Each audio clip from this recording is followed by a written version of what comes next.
Hey, Forrest here. Nothing like getting paid. And with ICCU's mobile app, I can deposit checks or accept Zelle payments so the money hits my account fast. I just wish there was an app for mowing the rest of these lawns. It's the fall kickoff sale at Lithia Ford of Boise. It's the best time to trade in and trade up to a new Ford truck or SUV with the room to haul your payload or playload. Visit Lithia Ford of Boise, where Ford begins in Idaho.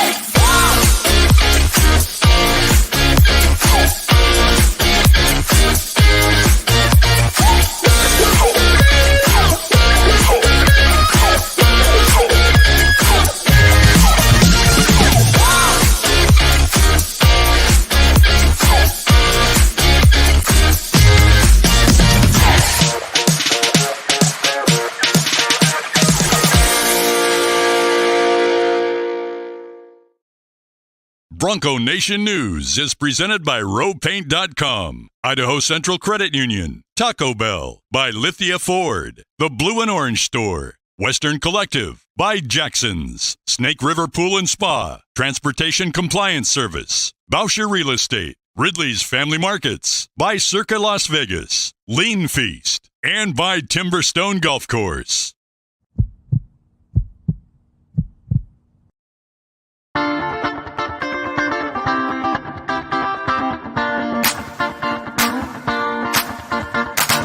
This is Bronco Nation News Live. The best interviews, the most informed opinions, the latest breaking news, all from the top Boise State insiders. Bronco Nation News Live from BroncoNationNews.com is presented by RowPaint.com, the official paint and coatings company of Boise State Athletics. All Bronco Nation news broadcasts come from the Western Collective studios. Head down to Western Collective's locations in Garden City or downtown Boise to try some of their delicious beers, including the Horseshoe Golden Ale, the first beer to support an NIL collective. Now, here's four-time NSMA Idaho Sports Writer of the Year, BJ Rains, with another edition of Bronco Nation News Live. Well, good morning, Boise State fans. Welcome on in to Bronco Nation News Live here at BroncoNationNews.com. My name is BJ Rains. We got Mike Prater, host of Prater in the Ball Game, weekdays 3 to 6, KTIK, The Ticket, columnist here at Bronco Nation News. He'll have a column coming out in the next couple of days on his thoughts looking back at the Oregon game. But, Mike, we wanted to let you simmer on it a couple of days before you put the pen to paper in there. Not sure that's a good thing or a bad thing for Bronco Nation, but it's Monday morning, and how we doing, Mike? I'm doing great, BJ. How you doing? I mean, it's we just got off our first full weekend of football, college football, NFL football, and Mondays are usually dragging around here. But I felt a little extra pop in my step today, and yeah, we'll get a call here the next couple of days. Not so much on the Oregon game, but where do we sit after two games at Boise State? I would imagine over these next 45 minutes, we're going to debate that right now. Yeah, no, I had a great night's sleep, and I had the. I'm sure you did this back in your beat writing days, but I had the 5 a.m. flight on Sunday, and so was trying to figure out, is it worth going to sleep for 2 hours or what? So ended up not even getting a hotel room on Saturday night and just powered through after the postgame show and wrote my story. And me and Jaden Finch, our part-time reporter intern, closed down the press box about 2:30 in the morning there in Autzen and went to a Sherry's Diner. Yes. Filed my story over a piece of pie at Sherry's at about 3:15 in the morning, and then went straight to the airport and flew back at 5. And I had just started to doze off. I can't sleep on planes, but I mean, I've been up 25 straight hours. And the second flight from Seattle to Boise, I had just dozed off while we were boarding, and then right when we were about to take off, woke up and I had that 10-minute nap was all I got for the day. But I got back and was able to coach my kids' baseball game yesterday. And then it was that weird 5 p.m. where you want to go to sleep, but if you do, you're probably going to be up at 3 in the morning. So kind of powered through and watched some Sunday Night Football, and then went to bed and got a nice 8 or 9 hours and feeling great this morning. And I haven't had a chance to rewatch the game. I usually like to do that on Sundays before I come on here on Monday, and I haven't had the chance to do that yet, but obviously was there in person. And I'll tell you what, Mike, I'm very curious to listen to your post-game show as well, because, you tell people before the game, Boise State fans, I guess, hey, you're going to lose 37-34 on a buzzer-beating field goal to lose by 3 at Autzen Stadium. 99.9% of fans would have signed for that right there on the dot. But then you find out how it happened with the 2 special teams touchdowns and some of the other things that led to that. I mean, boys, as I kind of wrote about, like Boise State's really got, they're feeling good about this, but they also have to feel like they really let one slip away the other night. Oh, there's no doubt about that. It's one of those crazy frustration and pride moments. And I'm sure Spencer Danielson's feeling that, and his coaching staff. I'm sure the players are feeling that as well. We certainly know the fans are feeling frustrated and proud about what happened here. So I think for the most part, and I always hate to be this, mad scientist when it comes to social media, but on our post-game show, on your post-game show, there was a lot of dark, negative thoughts about this. I think that's the silent majority because, I'll put out a positive tweet and it says, Boise State's exactly where they're supposed to be right now. If I kind of put out the same tweet that you just verbalized in terms of nobody really expected to be here, and if you did, this is what you would take. And it got a couple hundred likes because I think people feel, for the most part, that they're okay with that. The people that said Maddox Madsen's horrible and needs to be benched, Dirk Cutter's play calling was embarrassing, the special teams coach needs to be fired, that's about 5 to 10% of Boise State's fan base. There's probably another 15%, 20% that are kind of in the middle. I think for the most part, the common sense fans are fairly happy with where Boise State is right now, but just a little bit frustrated that this one definitely got away.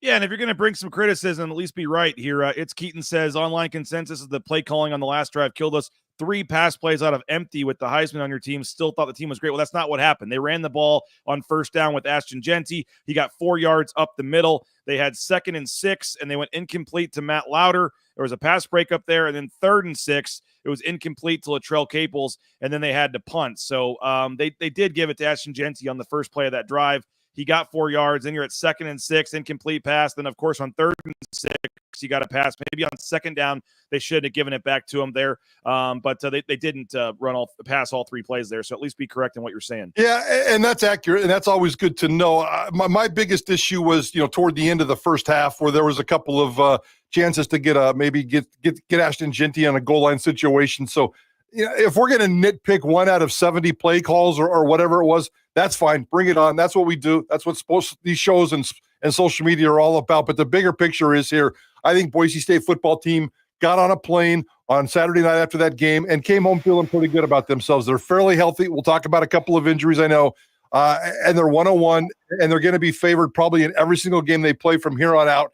That doesn't mean they're going to win them. But I think Boise State football, and that's what we said all offseason long. Let's see what Boise State does with these first 2 games, the long road trip and the big dominating game against the Oregon Ducks, and then we'll kind of see what happens. I think starting today, we're going to say that Boise State football is in fairly good shape. Yeah, no doubt. I know some people probably wanted my column to be more ripping on, they got to fire Stacey Collins, or they got to, make the quarterback switch. But every other answer that they gave was like how pumped up they were for the rest of the season. Like if they can hang by 3 and almost beat Oregon, like what team on their schedule do they fear they can't beat? And so, is it a tall task to assume they're going to win out? Yes. If you had to be a betting man, is there probably a game they stub their toe somewhere and just play bad and probably lose one more game? I would say yes. But if you look at the facts, as you just said, yes, they should be favored likely. The at UNLV game, if UNLV can keep winning, they play Kansas this week. That'll be an interesting game. But that could be maybe the smallest point spread on the road at UNLV, late next month. But for the most part, they should be favored in each individual game to the rest of the season. So, yeah, is there still a decent chance that they could be 12-1 and make the playoff? Like, yes, I don't think that game hurt them at all. I said on the pregame show, Mike, all they had to do was not embarrass themselves. Just don't lose by 50, where at the end of the season when they're trying to pick who to put in there, they're like, well, we already saw Boise State play Oregon. They lost by 50. We don't need to do that again. The fact that they hung, yes, would a win have meant more? No doubt. Of course, yes. But when you're looking at that, at the end of the year, they're either not going to care or they're going to go, oh, actually, they only lost by 3. They hung with Oregon. Like that's because, again, we'll find out if Oregon actually is the number 7 ranked team here moving forward. It's another story in terms of them being overrated or however you want to talk about that. But I think overly, again, I know people don't want to hear it in the moment, but Spencer Danielson was more fired up than I've seen him in a while. And Ashton Genty, he's like, no, we're going to be just fine. Like we just hung with this team, and you see how good we are. Like it took a lot of other people didn't know this, but Spencer Danielson's, Spencer Danielson said, like, yeah, a lot of people didn't realize this, but like, yeah, I've been saying it. Like, we have a good team, and we just showed it tonight, and we're going to keep showing it moving forward here. So we'll get into the special teams. We'll get into the quarterbacks. We'll get into some of the play calls and things. But overall, if you're being just looking at it from a positive angle, you lose by 3. A lot of positive teams. You put up 34 points on that, Big Ten defense. The defense in some areas was much improved. Still have to get, the explosive plays still are a problem.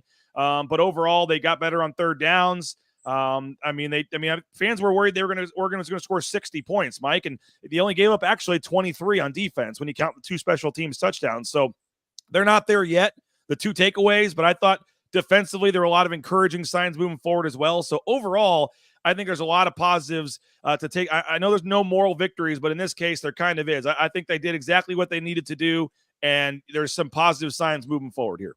I like to use the word street cred, and Boise State football as a program came away with some street cred. They were looking for the national buzz in terms of winning this game. Didn't quite happen, but they kept their street cred intact. Ashton Jeanty as a Heisman Trophy, he's on the list. Let's put it that way. He's on the list. He's not a favorite. Go front runner. Come on. He's not a front runner. He's not the favorite. If you look at Vegas, he's not even top 20 because they know that this is a Power 5 quarterback award. That's all. That's the only stigma attached to this stupid race. Other than Ashton Jeanty is the best running back, the most productive running back in college football right now. We'll see how that plays out. But the bottom line is he came away with his street cred. So Boise State as a program got its street cred, maybe even a little bit of a bump if you can get such a thing in a loss. Ashton Jeanty certainly is just as big of a buzz today as he was last Monday. So, hey, no harm, no foul. You get the bye week this week to take care of it. You get Portland State next week to try to take care of some other stuff. And I want to talk about that game and how it relates to the quarterback situation. But I think Boise State is exactly where they wanted to be, minus 1 frustrating win. That certainly would have been a big bump for them. And you mentioned the play calls. I do want to mention the one at the end of the first half. I really did think that was an opportunity where you had a chance to go up 2 scores, double digits, and get the ball to start the third quarter.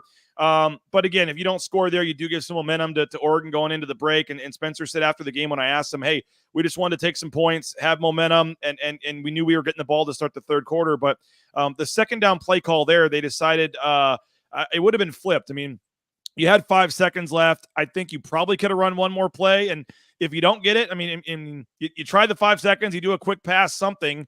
If you don't, then all of a sudden, at least you still get the ball third quarter. But if you do, you score in 7, that's great. If not, you hopefully still have, there were 3 outcomes there and 2 were good for you. Either you score a touchdown, either you don't score, but there's still time left for a field goal, or you don't score at all and then time runs out. So 2 of the 3 outcomes were good. I would have liked them, seen them been a little more aggressive there and kind of go for the throat, so to speak, at the end of the first half. But not being able to score the touchdown there when you get down inside the red zone with a minute left before half and having to settle for the points, I did think was a big part of the game.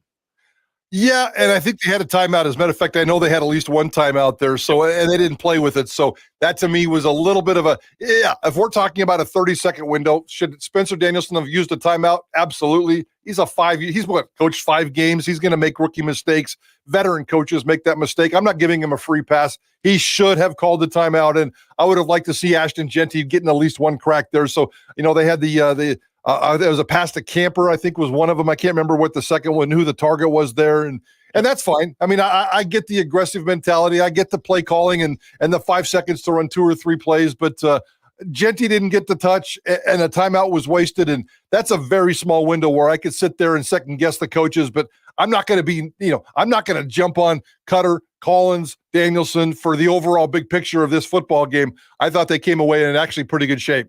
We had a great turnout at the watch party, Mike Prater. Packed house there at House of Western, the National Bar inside. 2nd game in a row, standing room only. So we may have to push this thing out into the main part of the House of Western area. So all road games, make sure you join us. The House of Western, the Horseshoe Collective Golden Ale, $3 during the games. They got other food and drink discounts, and they raffle off a $50 gift card to help pay your tab if you show that you're a YouTube subscriber of Bronco Nation News. So hope to see you for the Hawaii game, a little late one. That's the next road game is coming up in about a month or so. We'll see you at House of Western and you can get those $3 Horseshoe Collectives. They're available as well at local gas stations and grocery stores and stuff too. All the Western Collective products, including the Horseshoe Golden Ale. Our title sponsors, roepaint.com. They're sponsoring the studios down there at KTIK. roepaint.com. Check them out. Saw Andy Rowe all over KTVB on Friday night. He did a live shot at the little event, and Andy was right there front and center going crazy. So always enjoy seeing Andy on the road there. Got to meet Andy Rowe's dad there. That was fun too. Official paint and coatings company at Boise State Athletics. And again, all your painting needs, they can help you out, but I recommend their concrete coatings. Check them out at rowpaint.com. Thursday night, work on a very, very special guest for Thursday night. Idaho Central Credit Union presents the Tyson Degenhart Show. We got Riley and Rid tomorrow night, Ball Talk on Wednesday, and the Tyson Degenhart Show on Thursday. So 3 evening shows during the bye week this week. Idaho Central Credit Union, ICCU.com. There's a branch pretty much on every corner, but as you know by now, the easiest is the online eBranch mobile banking on your app, on your smartphone. So download it, make the switch today, Idaho Central Credit Union. Matt Bauscher, Bauscher Real Estate, #1 ranked realtor in the Treasure Valley. Check him out, Matt Bauscher, BauscherRealEstate.com. And again, well, the Raines family bought and sold our home using Matt and Kelly and Cade and Sarah and the whole crew there, and we're very happy and thankful. So make them your choice next time you're buying to sell your home, BauscherRealEstate.com. And Ridley's Family Markets, shopridleys.com. They got 13 locations across the state of Idaho. I recommend that McCall location if you're trying to get one more weekend up in McCall before the weather turns here. Shopridleys.com. And again, they got Treasure Valley, Magic Valley, all around the state of Idaho, even the surrounding states. Just download their Skip app, save up to 40% off at the checkout line. Again, find a location near you at shopridleys.com. All right, Mike, let's go quarterbacks, I guess. That's what everybody wants to talk about. I do want to get to special teams and some of the other issues with this team, but we might as well, while we have a good chunk of the show left, dive into the quarterbacks here. I will say this. It didn't feel like 17 for 40 to me when I went back and looked at the stats. I didn't all along in the third and fourth quarter go, man, Maddox Madsen is just killing them. Oh, here's another incomplete pass. Maybe I wasn't looking at the right things, but to me, when Genty was moving the ball, the offense was moving the ball. I mean, I did not look at that in the moment and say, man, Maddox Madsen is killing them in this game. And maybe I was missing something. I don't know. I went back and looked at the stats, and I'm like, wow, it just didn't feel like a 17 for 40. Now, again, 17 for 40, not good. Passing for 148 yards, not good. I think he had 5 completions in the second half for like 30-something yards. I'm going back to look at my stats here. It was not it was not great. He was not great. But I did not look at that. Again, in the second half, Mike, it was 5 for 19 for 33 yards passing, and that is in my story there for folks that want to look at it. But I'm not trying to defend Maddox Madsen here. I'm open to a quarterback discussion. I'm open to saying if you want to make a switch. I'm not trying to be 100% behind Maddox Madsen here. I just didn't. It's just weird, I guess. His stats don't line up with what I saw in person there in terms of being the reason they lost this game. You have to have better quarterback play to win at number 7 on the road. No doubt about it. 17 for 40 for 148 yards will not win you that game. But I didn't think he had any just boneheaded interceptions or terrible game-changing plays. Or I thought that there were bigger issues in the game, but obviously Maddox Madsen didn't have his best game at Boise State on Saturday.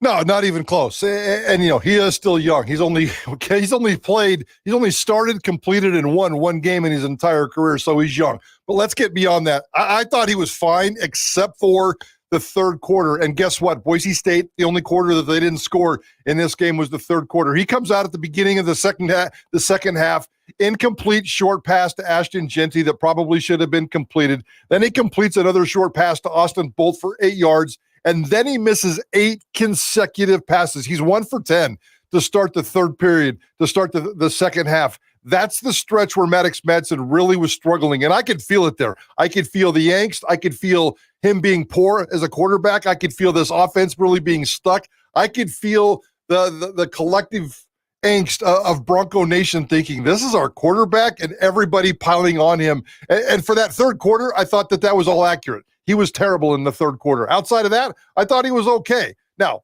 again, we're not going to sit here and make excuses for him. He was terrible there. I have some thoughts about the quarterback position moving forward, but I wouldn't panic. And I guarantee you, I absolutely flat out guarantee you that Dirk Cutter is not panicking right now. I hope Dirk Cutter doesn't get so stuck that he kicks in his heels and doesn't make any kind of moves, because I want to see some flexibility in the Portland State game. But for the third quarter, Maddox Madsen was terrible. For the rest of the game, I thought Maddox Madsen was okay.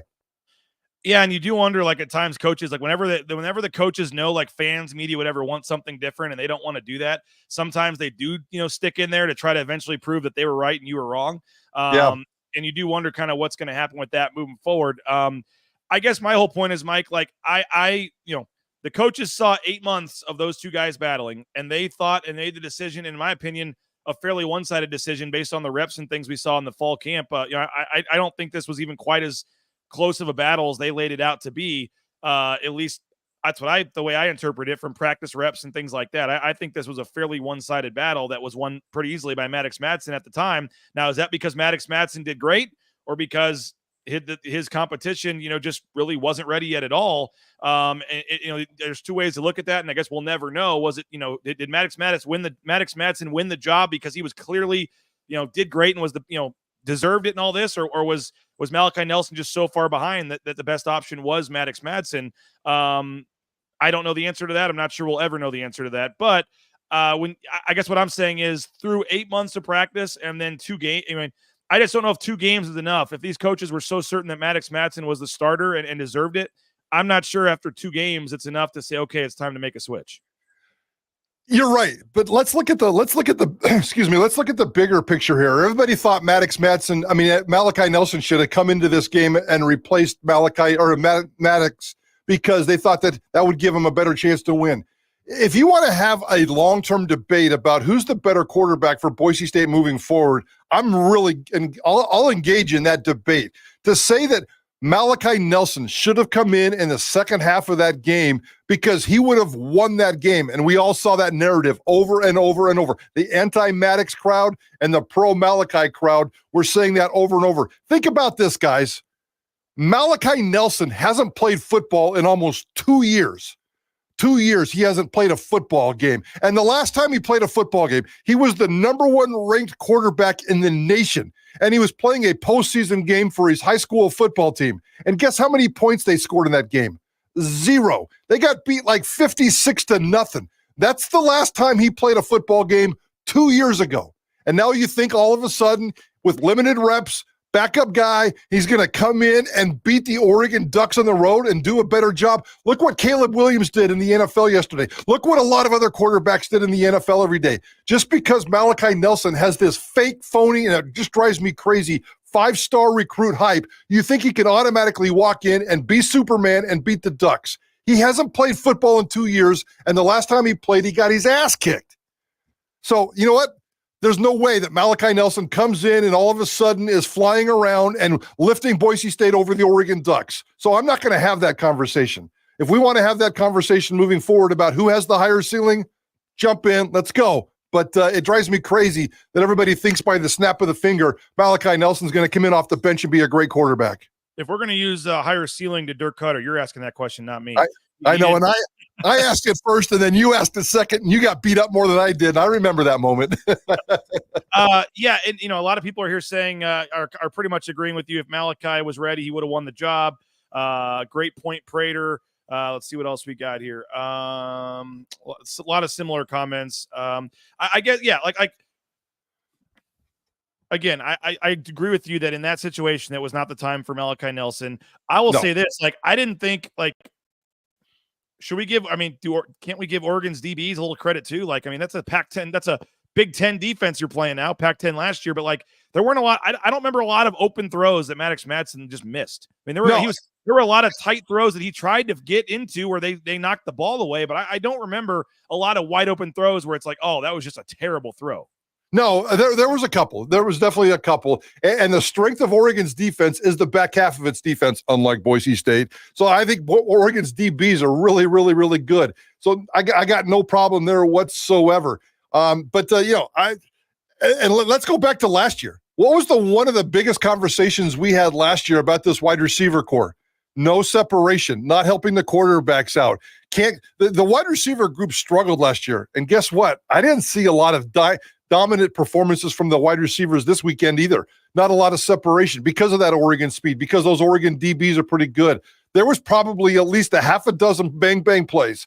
And Maddox probably made a decent throw, probably made a decent decision, and there was no separation, no gap, or the DBs made a fantastic play. I'm not taking that away or being an excuse. That's part of the accurate puzzle, though, there. And let's give a little bit of angst to the wide receivers, who I still haven't cleaned up last year's issue of getting separation and being fan-friendly to your quarterback. I think if you wanted to make a case that the most underperforming position versus the hype through 2 games is the wide receiver group. Absolutely.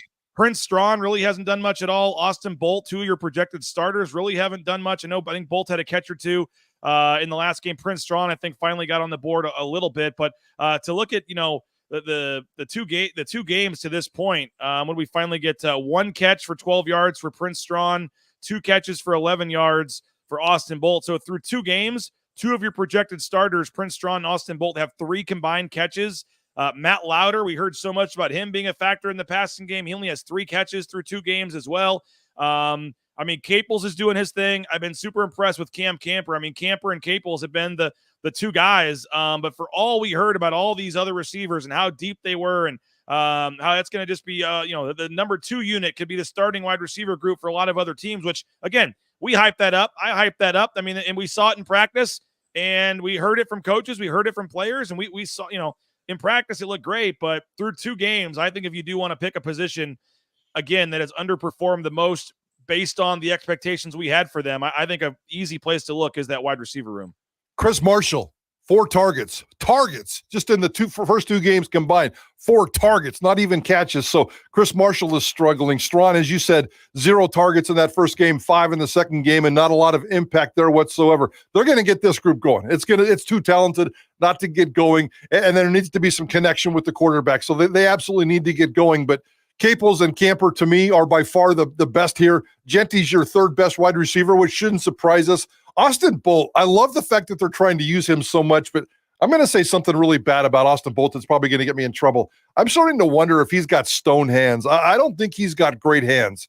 I'll go back a couple years ago with that very first catch at Bronco Stadium where he had a chance to catch the ball. It was a deep ball heading toward the south end zone, and he had his hands on it, and it just kind of went right through it. At the time, that was an isolated catch or an isolated opportunity, but ever since then, I'm not sure Austin Bolt has good dependable hands, and that's something I want to keep an eye on moving forward. But Caples, Camper, Genty, those guys are getting the job done. After that, I would thoroughly agree with you, BJ. The wide receiver room right now is definitely one of the most underperforming groups based on the hype going into the season.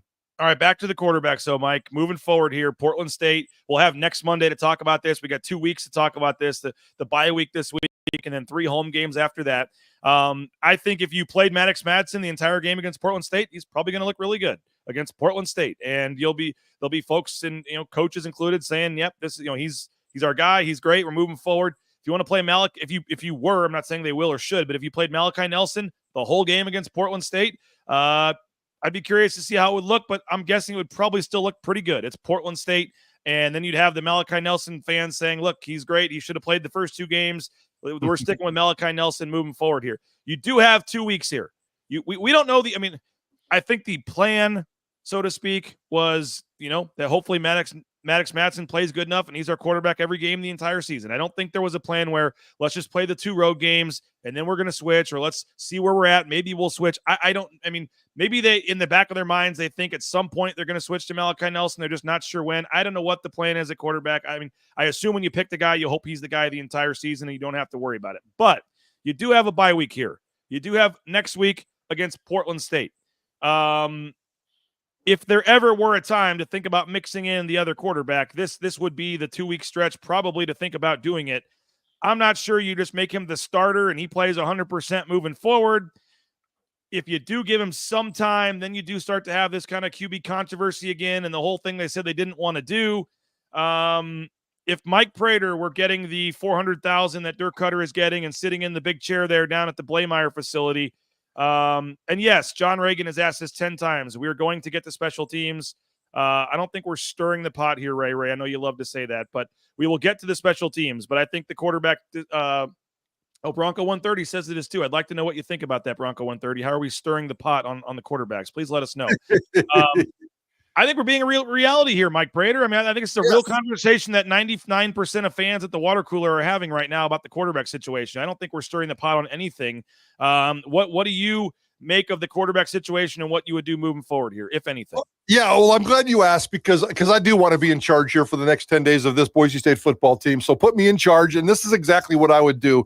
And I think I'm really right here. And I say this really, really hesitantly because I'm sick and tired of quarterback palooza and what happened last year. I'm almost to the point where if I see a quarterback exchange on the field, I'm going to vomit. But here's what I would do. Portland State is horrible. They've given up 13 points, I think 123 points in the first 2 games. They've been completely annihilated. They're one of the worst defensive teams in all of college football. So you got to play, as a coach, you don't probably tell this to your team, and you certainly don't say it in public, but business as usual. Let's go out there in the first half and just kick somebody's butt. And if Maddox Madsen comes out and Boise State dominates, and let's say it's 31-7 at halftime, this is what I want. And I want it to be a private coaches conversation leading into this game. I'm going to start Malachi Nelson in the second half, if indeed my plan and my vision comes to fruition and Boise State dominates the first half. I'm going to bring out Malachi Nelson because those guys are smart, and we're not. But I'm smart enough to know that this competition is close enough, and there's enough red flags or enough variables where I want to see what Malachi Nelson can do. Not because of the social media morons, not because of all the people that think Dirk Cutter should be fired, or not because they're smarter than Dirk Cutter. I just think that this competition is close enough, and I just want to see what Malachi Nelson is. I look at what's happened in the past. I think Talon Green and Hank Bachmeier both threw for 400 yards this past weekend. There was, one interception between them? So, you know what? I'm going to sit here and say that there's enough curiosity with this quarterback situation that I want Malachi Nelson to start the second half. And let's see what he does. Give him a full body work. I don't want a series in the second quarter. I don't want him to come in for a couple snaps. I want him to get some serious body of work with the number ones. And if he can go out and extend that 31-7 lead to 45, let him play the whole second half. Then let's figure out how Boise State should move going forward, because then you get a little bit of more of a body of work. So I wouldn't share that with the team, maybe the quarterback room. I wouldn't share that with the public. But if Boise State dominates in the first half, I want to see Malachi Nelson start the second half. But is what Malachi Nelson does in the second half of a blowout game over Portland State really worthy of saying he should now be starting the next week against Washington State? Blanketly, no. But at least it gives me a little bit more of a vision of what we got at quarterback, and then you sit down and try to figure out what you have. And that's why I kind of said, I don't really like this idea, but I need to see what Malachi Nelson has. I really, truly do. Not because of all the outside noise and all the outside pressure, but I think there's a good enough intrigue there that he's a good enough quarterback that I want to see that. So put him out there, give him a body of work, and then let's go out and sit and figure it out. You're right, BJ, and I'm right because I said this all summer long. At some point, Malachi Nelson is going to take over this football program.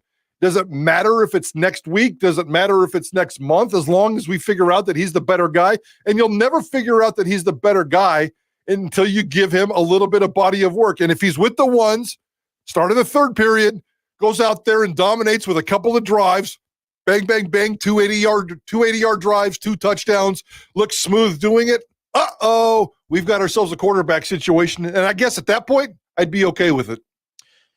Yeah, I don't personally think if again, what we don't know is how close this battle really was. And we don't know if the battle was in Maddox's favor because Maddox went out and earned it, or I guess what we don't know is how far away Malachi Nelson is. We don't know, like, if was he right on the cusp, or is his grasp of the offense and everything still just so far behind that he's just still not ready. And I guess that's why we're, doing this show right now and not in the building having a, offensive staff meeting right now. Like, we just don't know so that's hard for me to judge, because if Malachi Nelson really is still months away or just doesn't have a grasp on the offense or is not ready, then I don't care who you're playing or what the situation is or how good Maddox Madsen is. If he's still your better option, you just stick with him. Like, it's not that everybody loves the backup quarterback, but they're the backup quarterbacks for a reason. And so I guess we don't know what that reason is. And again, was Maddox Madsen's performance perfect? No. I didn't come out of that game until I looked at the stats thinking he lost them the game. I know there's people pointing out a couple throws that he missed on, but I didn't just see throw after throw after throw where it's like, oh, he missed another wide open guy. And the thing, I guess, in my mind is we don't know if Malachi Nelson can do any better right now. And as you're saying, maybe it's time to give him a look and see. I just don't think after 2 games, in my personal opinion, I'm not saying you're wrong, Mike, because I would love to see it. I just don't personally think the coaches are ready to go down this path yet. I don't think they're ready to get into a whole public quarterback. I mean, they've both said they don't want to do this, that's not the goal. And they've defended Maddox Madsen so much, and Dirk Cutter just is so behind Maddox Madsen that I don't think they want to give Malachi Nelson any chance right now to try to take this job over and create this huge firestorm that it would be the Monday after the Portland State game if he goes out there and has a great second half. I could be wrong, but I think they're going to, at least for the time being, dig in on Maddox Madsen here. And you're probably right. And that should probably be the right thing to do. I mean, if Boise State gets into that blowout with Portland State and Maddox comes out in the third quarter and runs a couple of series, and then all of a sudden, middle of the third quarter, Malachi, you just take over. And he goes out and just kind of gets his feet wet and plugs along and does okay here, does okay there. That's probably more realistic. You're right.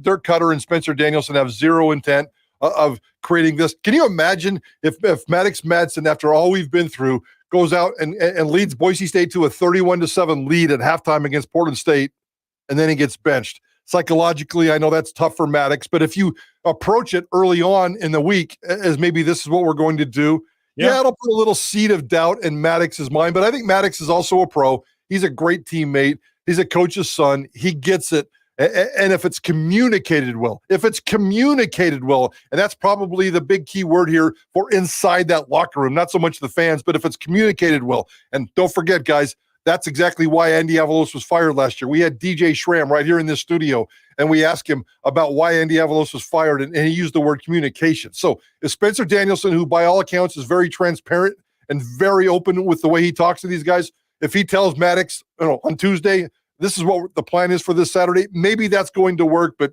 you're probably right, BJ. I guess I'm just buying into just a little bit of curiosity of what Malachi Nelson looks like. I don't want to deal with 17 for 40 ever again. That was ugly, and that was bad, and that third quarter was really, really ugly, and that's opened up my eyes just a little bit. But I'm like you. I have zero interest in a quarterback controversy at this point in the season. I do think, though, if they're up, 55-7 or whatever in the fourth quarter or whatever, I do think there's a decent chance that Malachi Nelson at least gets into the Portland State game. But whether it's just get him in because he's the backup and we're up huge versus let's give him a real shot to show what he can do, I'm not sure which way it will go at this point. There were multiple other issues in terms of the special teams and the secondary and some of the big plays. Again, Mike, I want to wrap up the show talking about those in just a minute. But first, the SpaTeam.com, Snake River Pool and Spa. They got locations in Twin Falls, Boise, Meridian, Nampa. Been around since 1978. They're part of the Boise State home team.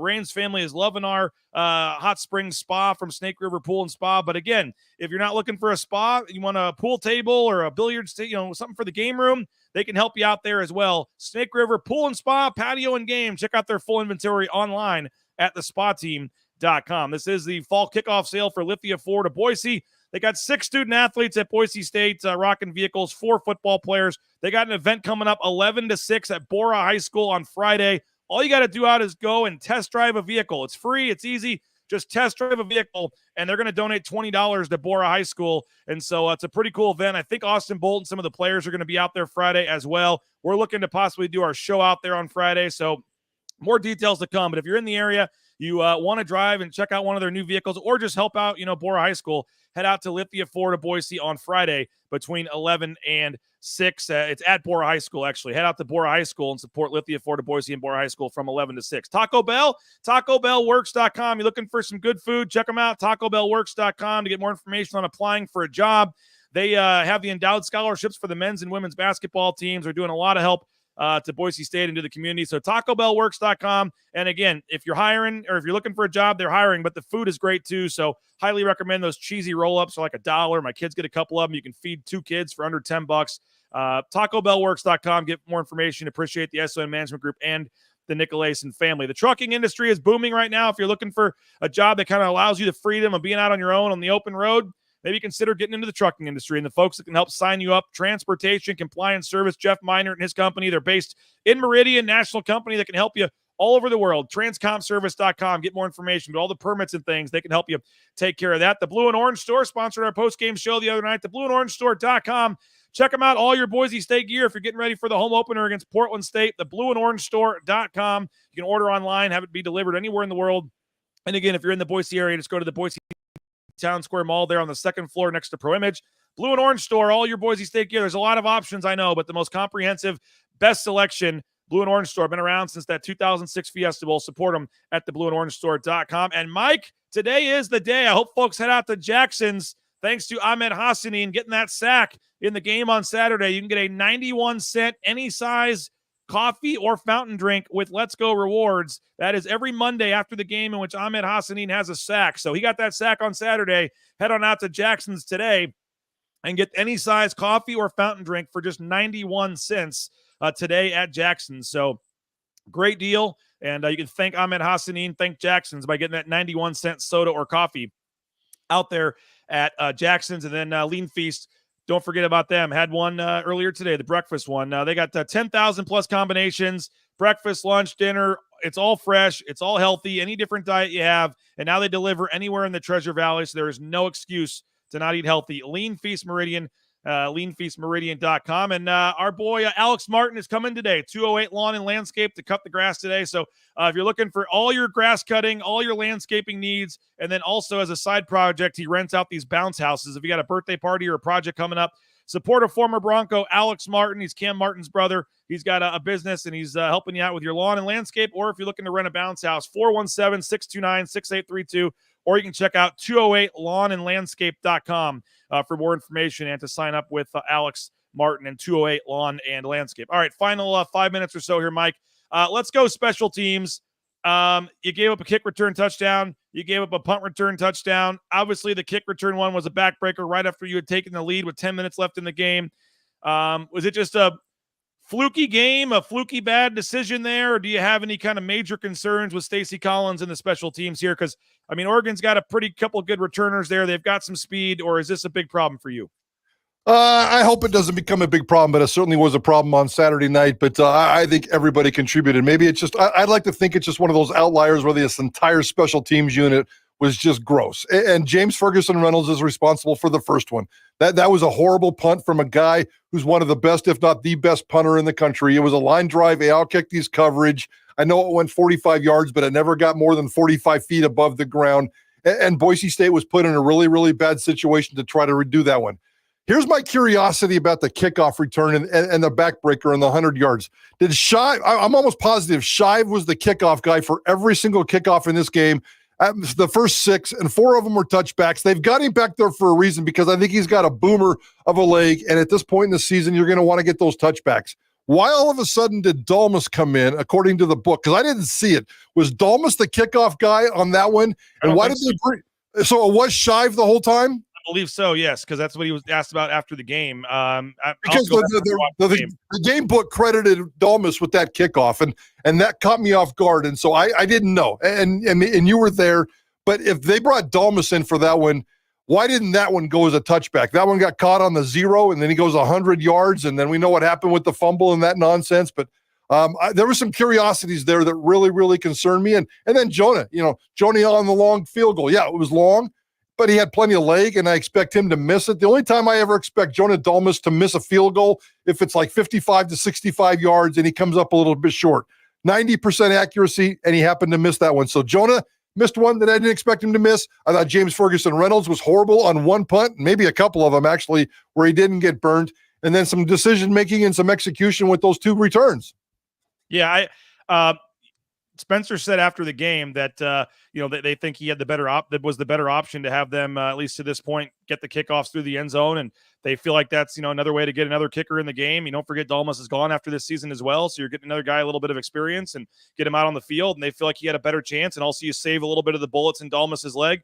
I'll have to go back and check on that. I'm pretty sure I never saw them make a switch there. That would be something if that's what happened. I don't know if they typed that in wrong. Certainly going to have to go back and look that up, but I mean, is it even worth giving him a chance to return on that? I mean, that's just that's a tough one. Yeah, no. Touchbacks. TB, that's the best stat in the book. And if they got a guy that can boom the ball 65, 70 yards, 70 plus yards, and get that touchback again, especially against a Power 5 team like Oregon that just thrives on so much speed. You're not going to see that in some of these Mountain West games, but against Oregon, yes, touchback. And that was an execution error. Even if it was Shive, why wasn't that, did he have was it like one of my 7-irons, just chunky and flat and just didn't get the job done? Yeah, I'm not ready to say Stacey Collins should be fired or go really deep into the special teams here. I mean, this was one game. It was kind of fluky, as you said, with the punt. It was a bad punt right to them. It was a perfect punt for the return. You miss 1 or 2 blocks, and with that kind of speed, they're gone. It was a horrible time to give up 2 special teams touchdowns. You did all offseason hype up special teams. They have logos. They have, their own gear for the special teams. They say how important it's going to be. And then right away in game 2, it costs you a game. Like, yeah, it's not a good look, and it was certainly a big factor in the game, but I don't know what else folks want us to say about it. Like, it wasn't good. They gave up 2 bad plays and they scored. It's got to be better. Yeah, no doubt. But I think for 2 games, I'm not ready to and Spencer Danielson said after the game that, he's the best special teams coach in America, and that's not going to change. And players have to win their one-on-one battles and not, and execute. And they put it back, at least initially, back on the players here for what needs to happen. And that we'll see kind of moving forward, what happens. But I'm not ready to, and that's why I waited, this late into the show to bring it up. I'm not ready to go crazy on the special teams. I do want to give the secondary, and your final thought here, Mike. The secondary, Alexander Tubner, bum deal there, getting ejected for targeting back in his home, state of Oregon. Debatable there whether or not that was a targeting call. But overall, again, we spent all week. I thought it was a targeting call, by the way. I thought people ripping on the officiating, that was targeting, and I don't even think that's debatable. And I got kind of frustrated with that one over the weekend. That was targeting, and whether we like it or not, that was targeting. Speaking of officiating, a lot of people, myself included, initially thought, the ball came out before the end zone. Why'd they confirm it so fast? They did, if you look at the stats, credit it with a 99-yard return, fumbled at the 1-yard line. But the Oregon, what the TV didn't show, I guess, or didn't show initially, the Oregon player picked up the ball in the end zone. So that was why it was still a touchdown. The Oregon picked up the ball in the end zone, but he did fumble it at the 1, and that was almost just a boneheaded play at that point in the game. And I got really fired up because I was like everybody else, except for lucky guys like you who are in the stadium. I was sitting at home on TV. To this day, they still have never addressed that in terms of what happened. So it was so obvious on video and could have been such a monster play. And, they went straight to the celebration and they came back with the review and never showed the fumble. So I didn't think anybody had picked it up. Certainly that part was never explained on TV. I was really frustrated because that was an obvious one. But in the end of the day, just like the targeting call, the referees did get that one right. Yes, they did. Okay, final thing, Mike, because I know we're over your time and I appreciate it. But the secondary, they got ripped. They got talked about a lot all week. And again, still a couple of, it wasn't perfect. They've got to get the explosive plays cleaned up. Still too many big passing plays. There was a 59-yard passing play in there. There was a 67-yard passing play in there, a 34-yard passing play in there, I believe. Still way too many big plays, but overall, they were able to, the defense got 2 turnovers. Overall, I thought there was improvement. I mean, Dylan Gabriel, you held him to 243 yards passing. I know he was 18 of 21, so only 3 incomplete passes, but I thought overall there were some encouraging signs from the defense moving forward, but the big passing plays is still an issue. Yeah, and I don't know what's going on there. I'm not smart enough to sit here and talk about scheme. I get frustrated with DeMario Warren and his crew, but back there. But I think this was bigger. This was the safeties. This was the cornerbacks. This was probably scheme and certainly personnel. I credit the Oregon Ducks and some of their defense, but yeah, Boise State, the back half of this defense, I'm not sure what's going on. I don't. Maybe there's not a lot of speed back there. I'm a little disappointed in guys like Irby, who's played so well in the offseason, spring ball, fall camp, everything.